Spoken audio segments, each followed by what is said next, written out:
Vigil, Plainter, A.D. 1529. In the year 1529, Brother Vigil, Plainter, a minister of Jesus Christ, at Scharding in Bavaria, was condemned and executed, after great steadfastness, Matthew 24:13, for the faith and the divine truth. He would depart neither to the right hand nor to the left, and did not love his life unto death, John 12:25, but surrendered it for Christ, in order that in the abode of the righteous above he might receive it again forever with all the saints and pious, 2 Peter 3:13.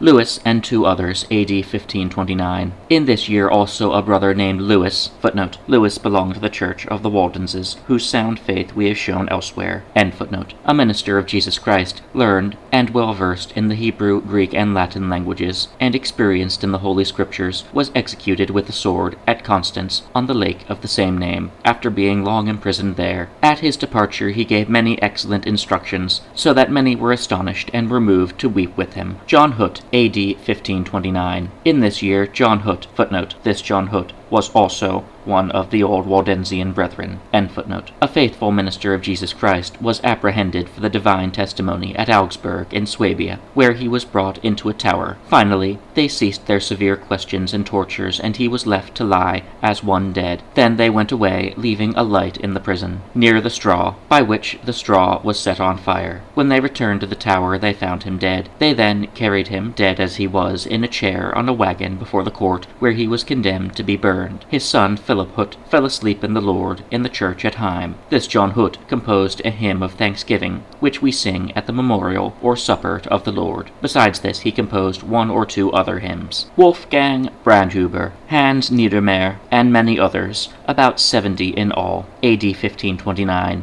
In this year also Brother Wolfgang Brandhuber of Passau and Hans Niedermeyer, both ministers of the Word and Gospel of Christ, were apprehended together with many of the pious at Linz, in the country above the Enns, for the divine truth. They were condemned to fire, water, and the sword, and were immediately executed, in all over 70 persons. Among these also Peter Niedermeyer of Hirschberg at Gmünden was apprehended on St. Andrew's Eve, A.D. 1529, and though in the extreme fear of death he was tempted in various ways, yet he remained faithful and constant. Revelation 2:10, Matthew 10:22. Ultimately, through the providence of God, he was set free, after being imprisoned there for over 3 years. Concerning said Wolfgang Brandhuber, writings are still extant in the Church, how faithfully he taught the Christian Church, and also said that in everything which is not contrary to God, we should be obedient and subject to the authorities, and that he strictly held to the true baptism of Christ, and to the true Lord's Supper, rejecting infant baptism, the sacrament, and other anti-Christian abominations and anathemas, as is shown by his writings, which are still extant. Carius Prater with several other persons, A.D. 1529.